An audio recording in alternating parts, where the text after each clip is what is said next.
lot of people have concluded the conservative movement died, that Donald Trump killed the conservative movement.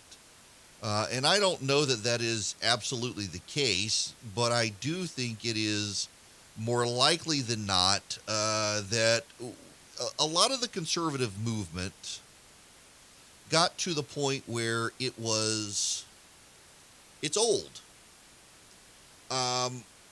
I don't mean this disrespectfully. I really don't, because many of these people are friends of mine.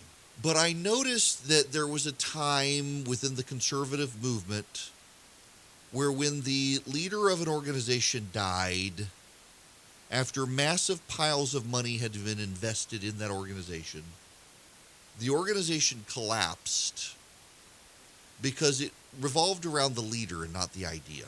And I've also noticed that within the conservative movement, there are institutions where the leadership has gotten really old and they just really don't seem to care anymore. They're just in it to cash out and have a good time. And I think that's true of a lot of movements, and I think Donald Trump, if nothing else, helped expose the rot within the conservative movement. See, counterintuitively, I actually think Donald Trump was a good thing for the conservative movement. I don't think Donald Trump was a conservative. I don't think he is a conservative. I think he is a populist. I think that the conservative movement grabbed hold of Donald Trump transactionally and tried to get Donald Trump to advance some longtime conservative views with a populist message, and tax cuts for one of them. Strong national defense was another. Ties to Israel was another, moving the embassy. There were certain judges, of course, were a big thing. Institutionally, though, I think some of these organizations are probably at their end. And when their leaders die, the organizations will fade. The donor money will go elsewhere. And some of them are just hanging on. But there was an article in Real Clear Politics today. It was linked to, where is this? Matthew Walther in The Week. Rise of the Barstool Conservatives. Over the coming months, hundreds of thousands of words will be written about Donald Trump's presidency and the future of the Republican Party. This seems to me a mostly fruitless endeavor, not least because the relationship between Trump and his adopted party was very publicly transactional. He used the GOP to win the White House with very little help from the institutional party, whose leaders abandoned him on the eve of 2 successive general elections, and they were happy to allow him to appoint 234 judges to the federal bench and sign a tax bill in the first year of his administration. Trump will disappear from political considerations of Republican Party officials as swiftly as he entered them on the fateful day on that escalator. A more interesting question is what effect Trump had upon the so-called conservative movement, that somewhat more nebulous entity with its magazines, its think tanks, its conferences, its canons of half-understood books, its pantheons of gods and heroes. Despite what some have argued, the movement and its institutions have never been synonymous with the Republican Party, which tacitly made its peace with the New Deal when the oldest living Americans were children. What the movement offered the party instead was a kind of geological survey, a map of the sedimentary layers in American political life, and the potential riches waiting to be unearthed by skillful miners of right-wing public opinion. Like many observers, including an enormous number of the president's loudest detractors, I believe that Trump brought the conservative movement to an end. But what its destruction means is something very different from the prophecies of permanent Democratic supermajorities issuing forth from the former president's critics. Trump's greatest achievement, one that speaks far more than his actual record in office to his business acumen, was recognizing that in the 2012 presidential election, the old movement vein had been exhausted and that a much richer one was awaiting exploration. What Trump recognized was that there were millions of Americans who do not oppose or even care about abortion or same-sex marriage, much less stem cell research, or any of the other causes that had animated traditional social conservatives. Instead, he correctly intuited that the new culture war would be fought over very different and more nebulous issues. Vague concerns about political correctness and social justice warriors, opposition to the popularization of the so-called critical race theory, sentimentality about the American flag and the military, the rights of male undergrads to engage in fornication while intoxicated without fear of the Title IX mafia. Whatever their opinion might have been 20 years ago in 2021, these are people who with varying degrees of enthusiasm accept pornography, homosexuality, drug use, legalized gambling, and whatever Gamergate was about. On economic questions, their views are a curious and at times incoherent mixture of standard libertarian talking points and pseudo-populism, embracing lower taxes on the one hand and stimulus checks and stricter regulation of social media on the other. I've come to think of these people as barstool conservatives in reference to the popular sports website, especially its founder and CEO, Dave Portnoy. For many years, the political significance of Barstool was implicit at best, reflecting mainly in its conflict with Deadspin and other members of the tacitly liberal sports journalism establishment. But in the last year, as Portnoy emerged as one of America's most visible critics of the lockdown policies instituted by virtually every state governor, it became clear to me that more so than anyone else, he embodied the worldview of millions of Americans who share his disdain for the language of liberal improvement, the hectoring, school marmish attitude of Democratic politicians and their allies in the media, and above all, the elevation of risk aversion to the level of first-order principle by our political classes. This, I suspect, is why in the last 24 hours, I've received several text messages asking me whether I thought he had any interest in running for president. And on it goes.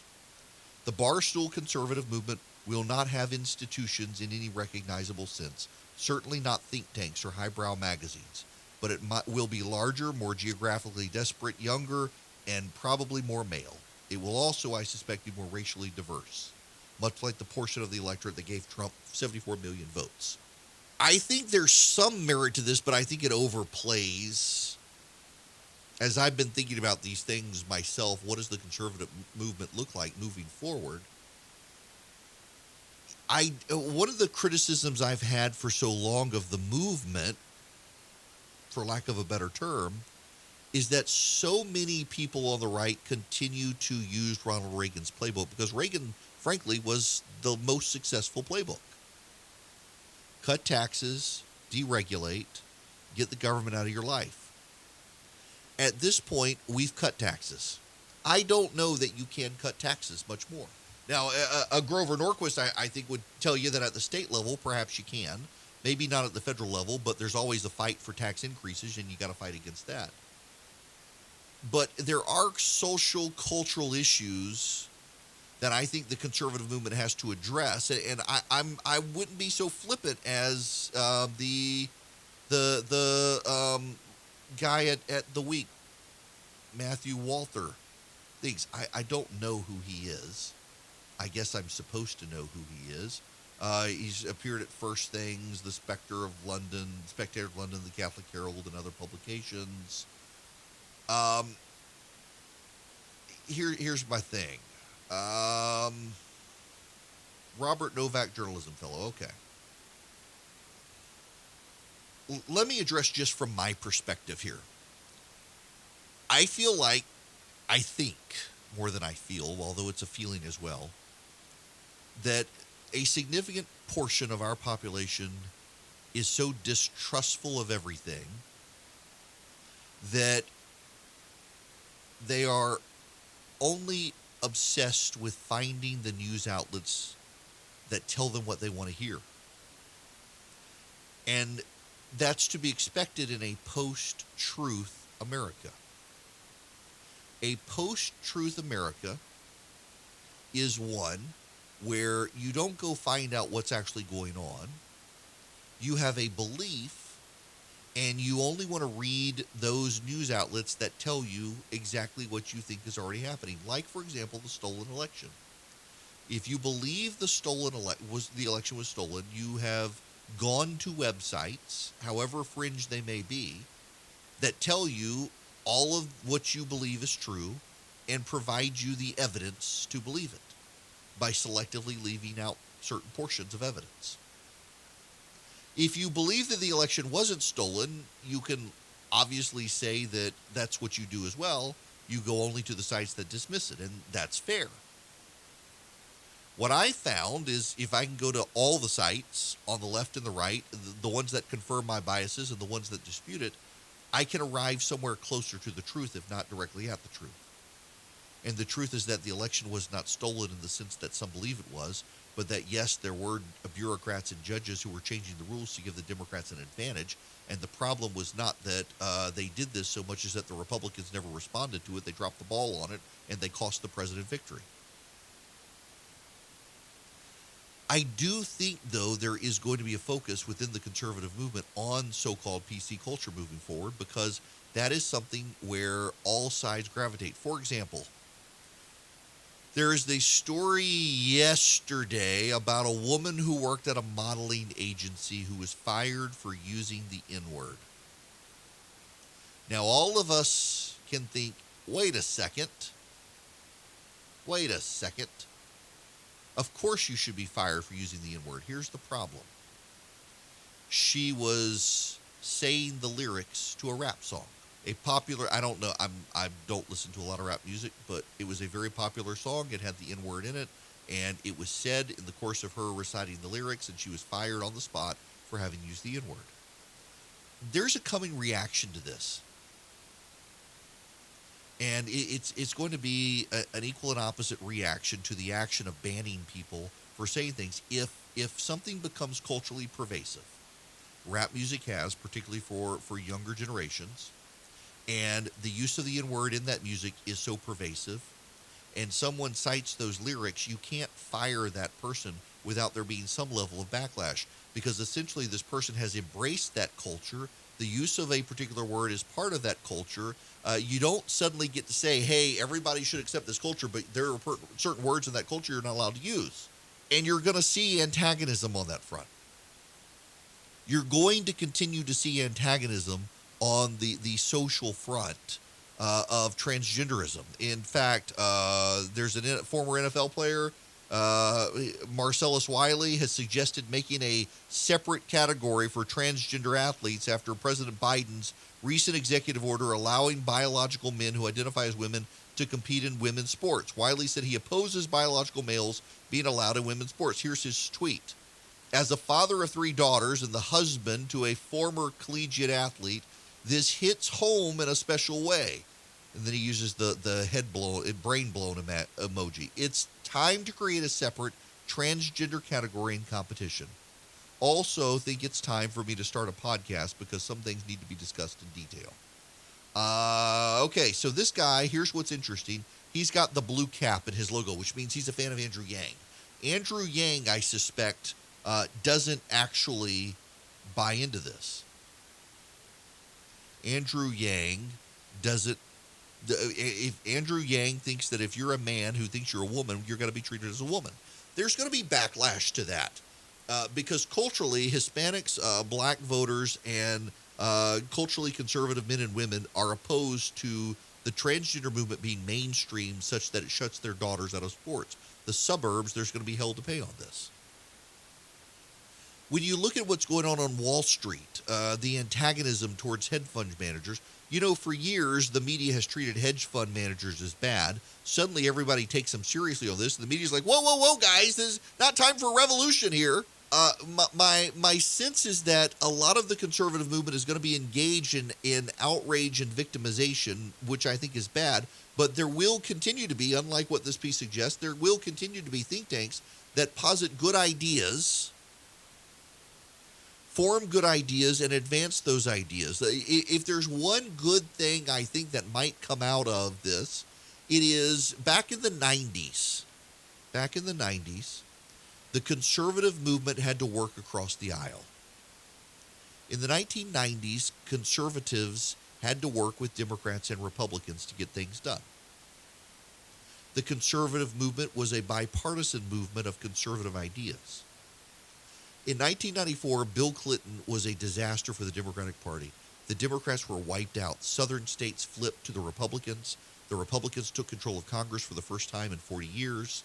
And suddenly the conservative movement no longer had to reach across the aisle. Since 1994, so for 94 to 2004 to 2014, I mean, for almost 30 years, 25 years, 30 years, the conservative movement has not had to be bipartisan.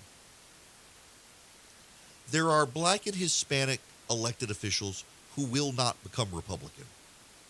The Republican Party means something bad to them, but they are conservative. And I think you will see on these culturally conservative issues, you will see the conservative movement have to learn again. It's got to reach across the aisle. It's got to connect with the lifelong Democrat Hispanic, the lifelong Democrat who's black, the lifelong blue-collar Democratic voter in Boston who's culturally conservative. And if anything, I think the conservative movement is not dead, but it will change and go back to a reversion to what it was 30 years ago when it had to work across the aisle. It had to build coalitions. The conservative movement has frankly gotten bad at coalitions. And now you've got Dave Portnoy in Barstool, who's not socially really a conservative, not really fiscally liberal, but he understands a populist us versus them dynamic.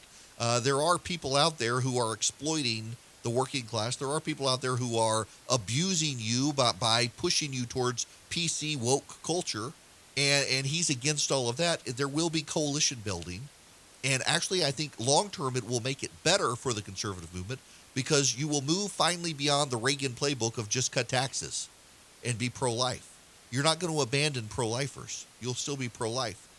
But you'll also have better ideas on how to combat the censoriousness of the left and how to allow people to live within communities of interest without shutting down each side, which right now the left is dominant and wants to shut down anyone who disagrees with them anywhere, no matter how small the community is. They're going to come for the Amish next. And a conservatism that has to build common ground coalitions with people who don't have an R next to their name but are culturally conservative, that's actually good and healthy for the movement. Honest news.